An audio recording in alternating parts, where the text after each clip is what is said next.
KLTV sound check, KLTV sound check.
His brother died.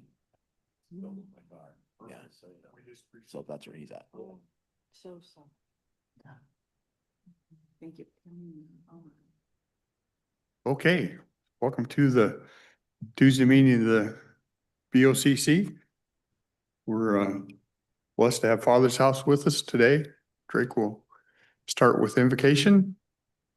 Hallelujah. This from Psalm 5. In the morning, O Lord, you hear my voice. In the morning, I lay my request before you and wait in expectation. By your great mercy, I will come into your house in reverence. Will I bow down toward your holy temple? Lead on, O Lord, in your righteousness. Because of my enemies, make straight your way before me. For surely, O Lord, you bless the righteous. You surround them with your favor as with a shield. Lord God Almighty, maker of heaven and earth, maker of us, and the one who holds this building up and holds this town together. Lord, we have taken a hit this spring, and we've lost some of our citizens, our friends, our families.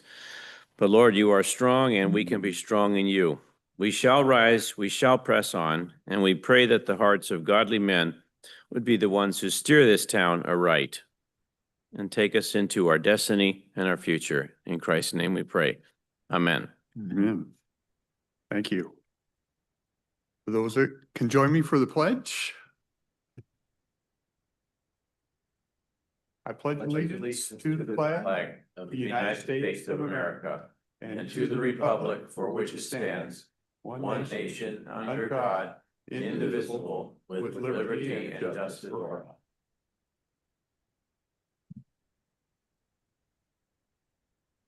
Okay. Kind of go through what we have going today. Obviously, you can see Commissioner Farrell is out today on a family matter.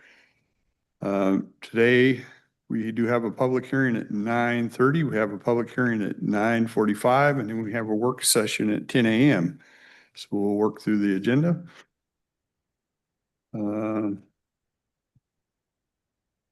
Entertain a motion for approval of minutes of June 29th and 30th. So moved. Okay, we have a motion to approve the minutes. Any questions, comments, anything on those? Okay, seeing none, we'll call for a vote. Those in favor? Aye. Aye, thank you. Consent agenda, I'll run down through this. We have call for hearing.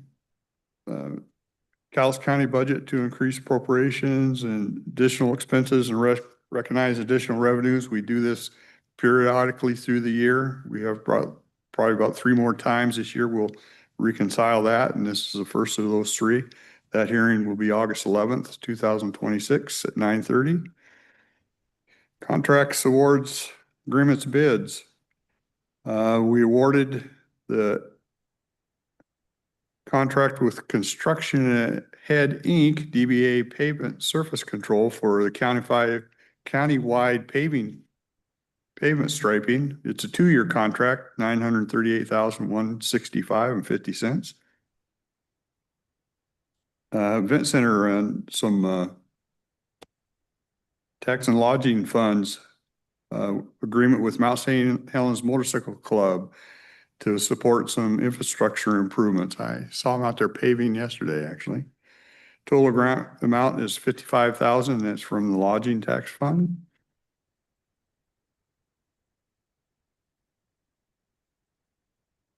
Public Works designation of applicant's agent resolution to allow county engineer to sign for the Washington Building Resilient Infrastructure and Communities Program grant. We applied for this last year and just missed the cut, so this is a reapplication. This is on looking at alternatives for Westover and Lomar drives. We have flooding issues. Westover and Lomar are, if you're headed towards Lexington and you turn left on Nevada, you go under, well, they don't have the train overpass there anymore. It was tore out, but Westover and that is just past that, and that we have some flooding issues in there. Correspondence, first 2 are from the Federal Energy Regulatory Commission to Pacific Power on the dams, the Merwins and Swift. Letter from Michael Dover, Kelly Dryer and Warren LLP regarding Astound Broadband LLC's proposed pro forma change of control. Last week, we had vouchers in the amount of $1,095,093.50. That's consent. Questions, comments on consent?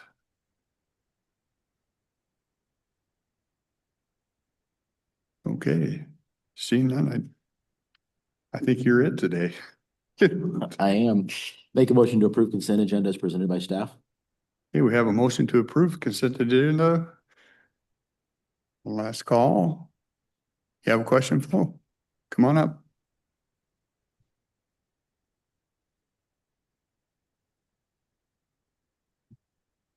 Okay, concerning the correspondence, the B, Federal Energy Regulations Commission notice stated regarding the dam safety inspection.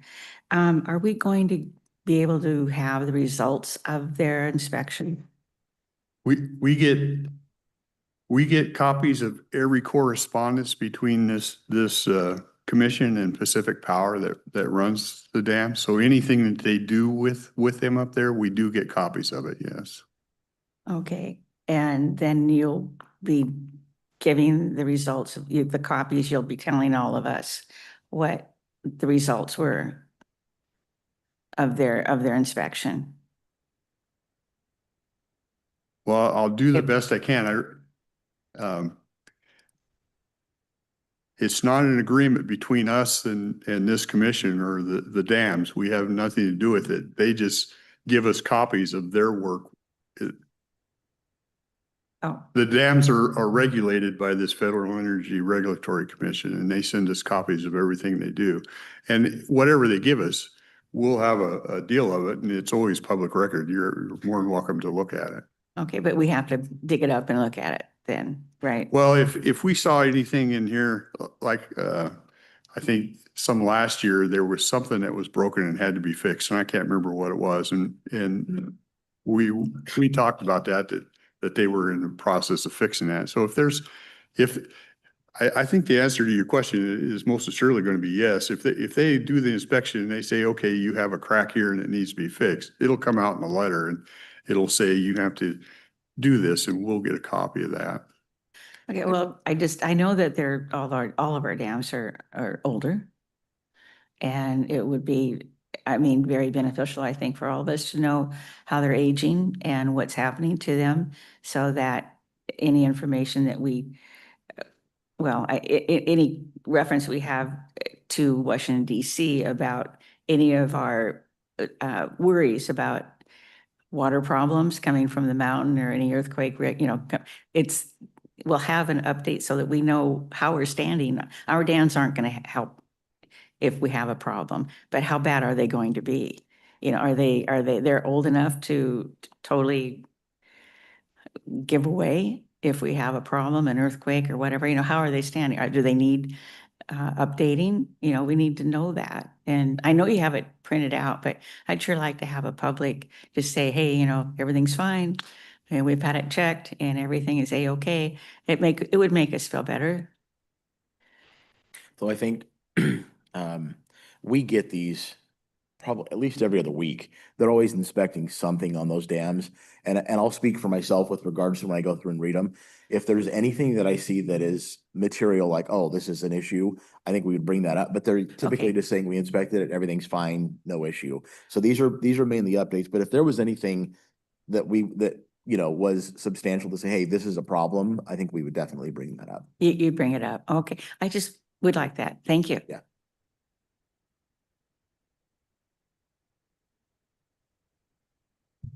Hey, anything, other questions? Okay, we have a motion, so I'll call for a vote. Those in favor? Aye. Aye. One motion item, Public Works.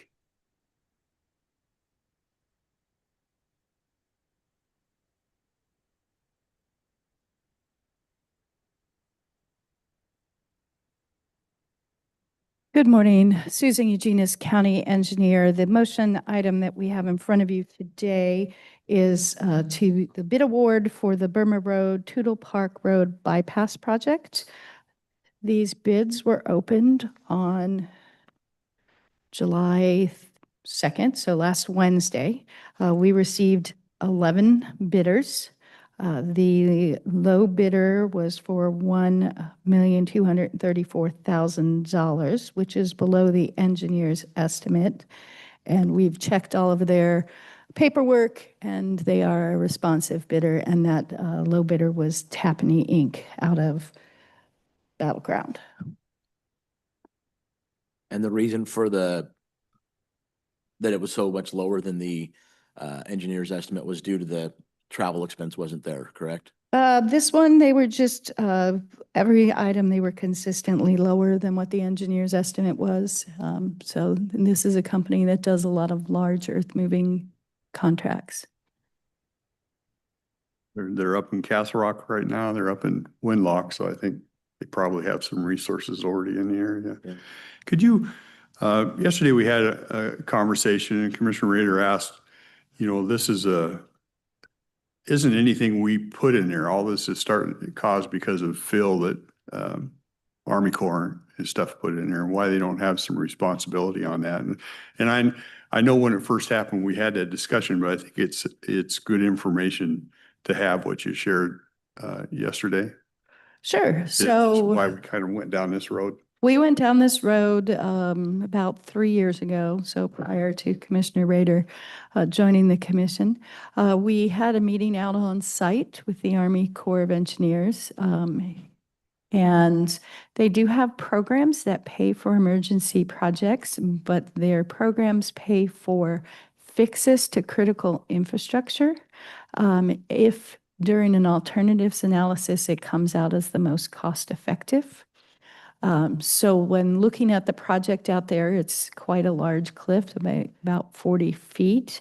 The estimate of doing a wall or a rock buttress in that location is anywhere from $3 to $5 million, not including the cost for your design and your permitting. And because of its location, permitting could take 2 to 5 years, depending on the level of EIS that you would be required to perform. And that estimate that I have is for something that may or may not work.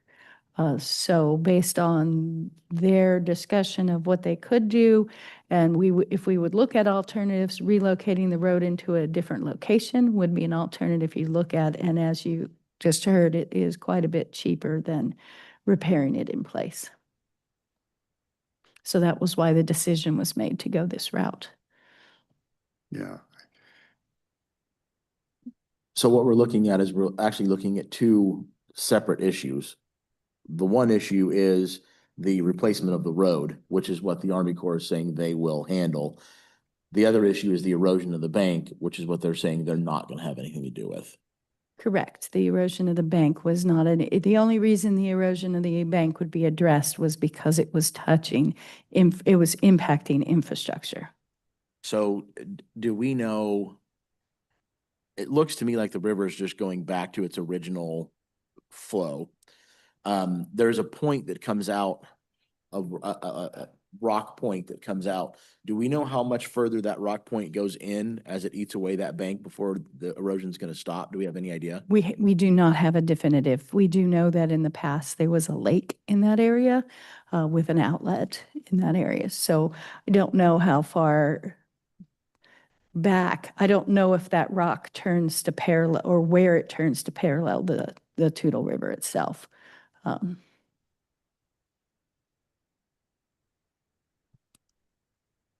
Ron? Yeah. Good morning, Commissioners. First question is, who is paying the $1 million for this project? It's the county. It is all Cowlitz County. Yeah. Okay, so secondly, it appears that the Corps of Engineers is highly engaged, involved with us in this whole event. Number one, the fill material that was placed there originally that's eroding. And secondly, the meandering of the stream that, of course, the primary bed has been filled with sediment already, which causes the meandering. So in essence, the Corps of Engineers is, I'll use the word incriminated with us in two fashions on this. So how are they helping us?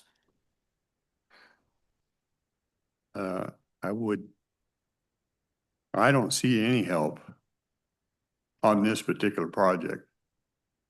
Okay, Ron, to be honest with you, they haven't. They've said they've had programs, but we don't think it's gonna apply because of this and this. And they haven't been willing to help it at all.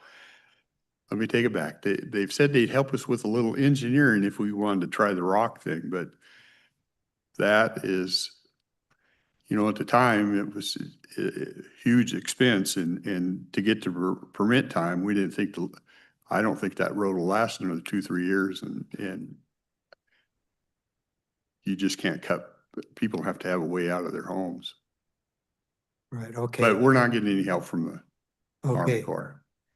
So it seems like this element is a piece of the following discussion at 10 o'clock on the elements of impact and safety regarding our community and continued erosion, continued sediment, et cetera, that we'll be seeing, that we've seen for 40 years, correct? Yeah, and this is just, if you go up the Cowlitz, you get up behind Green Acres, they did some stuff to try and stop erosion there. If you go on Pleasant Hill, they did some stuff to stop there. And it's not just hey, we have this one spot. It's not just we have this one spot. We have spots all over. We're seeing the old landfill in Castle Rock. When the water gets high enough, it's eating into that and bringing some of that debris out of there. So it's pretty extensive, really. Right. And the bigger point that you're talking about, Ron, is one that we are going to be discussing at 10 o'clock. And that is that the Army Corps came in and they did what they did with very little input from the communities, the business, the stakeholders here locally. And they have washed their hands of a lot of the actions that they have taken. And it's just like left for us to deal with. And that's the topic of the conversation that we're going to have is we want local control over some of this stuff. Now we need to have a say in what's going on because we're the ones that are dealing with the aftermath of their decisions and them not taking any ownership of what's going on and helping us in any way.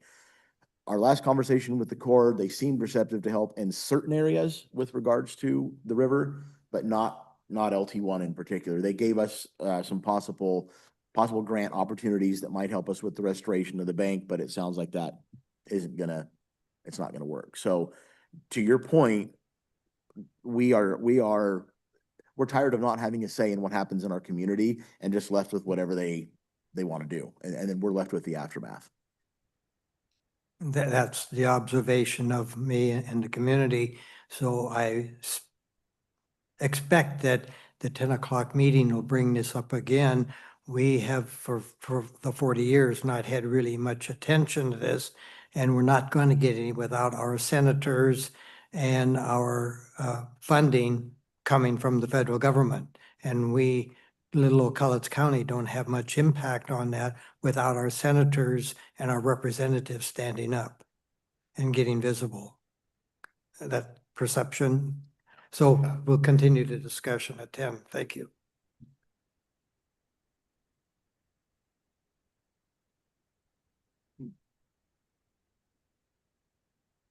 I'm Kenny Shea again. I live on right where the bank's been eroded.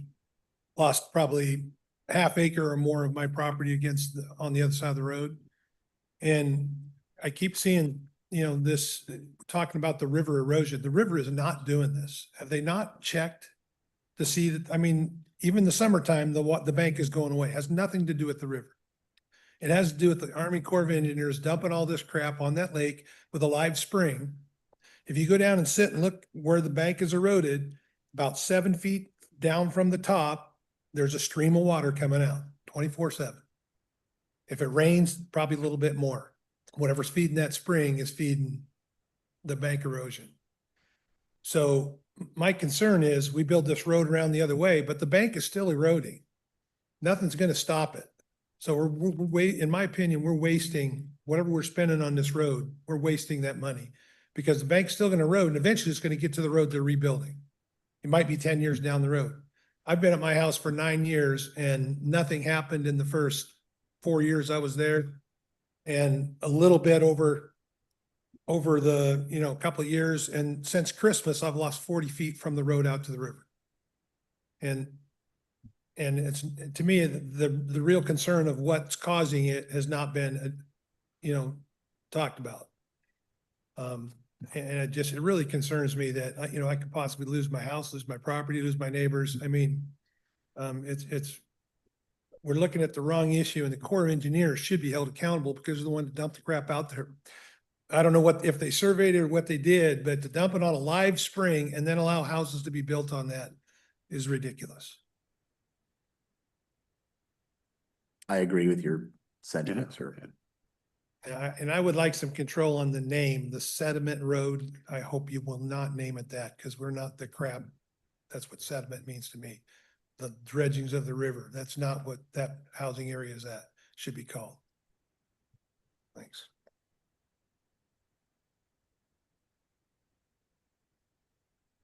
Any other comments, questions on this? I'll just say it. I really think that they need to really, really check, like, this gentleman is totally right. I used to ride my horses up in that area. There's underground streams up in that area that you have no idea. I've gotten my horse stuck in them, had to dig her out. Because, I mean, the land looked great until you rode over it, then she just went on down. But it's just not stable land, and before they put the road in, make sure that they test for this, and it's down farther. I mean, a lot of it's like 20 foot down, and then it comes up. It makes these little lakes in the winter. I mean, it's from the river. It's like an underwash. I'm not using the right terminology. I know that, but it's down from the river, and it's down. It's far, and then when you have problems, it rises up. It's kind of like quicksand in a way in certain areas. If you've ridden up by Toutle River, like the 3200 line. That used to be all where, the dredge spoils was. It used to be quicksand. You couldn't ride there. You'd sink a horse in a heartbeat. But actually, this is older, so it doesn't look like it because there's vegetation on there. There's rocks. I mean, you think it's totally solid, but it's not, because down farther, you still have all that water running. And I know what this gentleman's doing, because this is years of riding my horses up in that area. It's very tricky land. I just hope that, they do what they call it, seismic, where they put sound down into the ground to see if there's water. I think they'd be really surprised. I'm just saying, be careful, because it's tricky. We don't disagree with anything that's been said here. We know that there's a spring under there. We know that Army Corps put it over there, but it's really two different problems. That's a problem we continue to beef at Army Corps to try and fix.